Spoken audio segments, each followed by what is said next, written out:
at the peak, the Limit of Words was running 3 times a day, 5 days a week.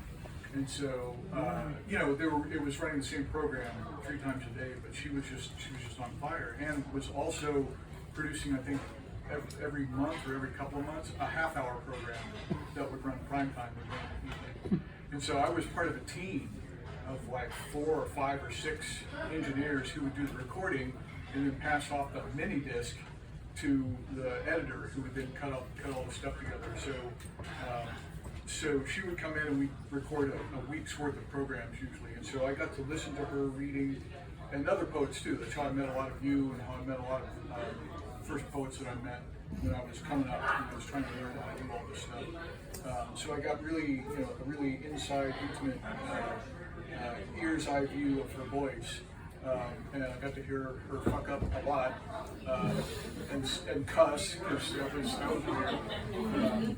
And her little slurp, she would always talk about, I need a little slurp, and she would slurp some water or something. So that was a really fun, like, intimate time that we shared for, you know, an hour or so every week or so.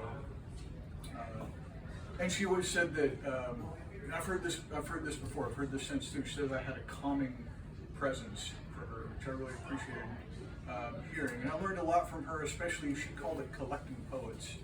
That she liked to collect poets, and I think not in a weird way, crawl space situation. But I was a collected poet. She collected me, and she was definitely one of the first poets I collaborated with, that we worked together on. I did at least 2 of her books. I did the layout on at least 2 of the books. I did the layout on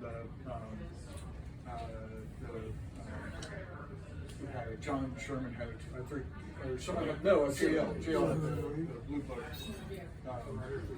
Writers Resist. They lay out on that one too. So when I was first learning typesetting and all that stuff too, she was real keen to call on my skills. So I've always kept the little cat that bears a striking resemblance to my cat.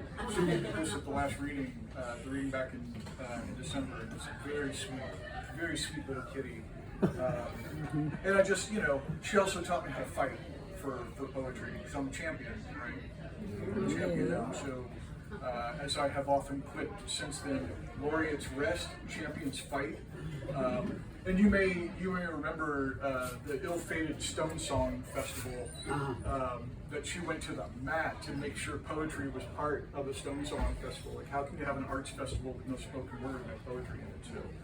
So I remember her on that flatbed trailer stage, in between Cronus Quartet and whoever else, and she was, reading poems in a sundress. It was great.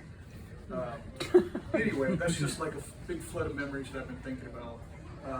And so I wanted to read a couple of things, one by her, one by me, and they're kind of related, because this was one I didn't have, and Tamar was very graciously gave me a copy of Altering Air, which is Jenny's chapbook from 2010 from Finishing Line Press.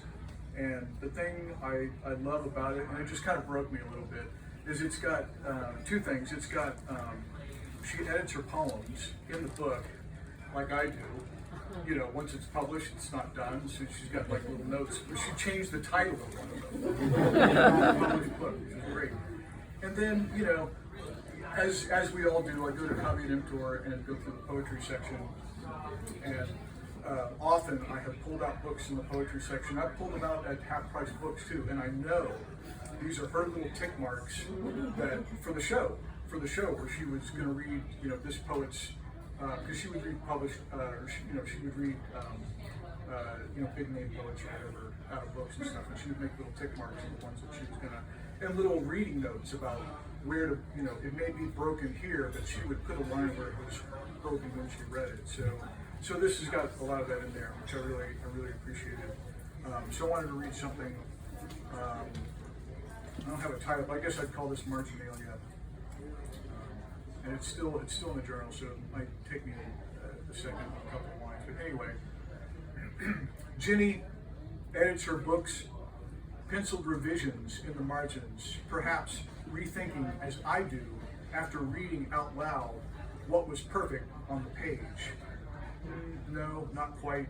The music is fine, the message clear, but last night I stumbled, tired, or eyes tripping over a contraction, come halting out of my mouth, breaking the flow. If only our minds could stop, rethink, revise, edit mid-speech, foot only halfway in mouth. I might not take everything back.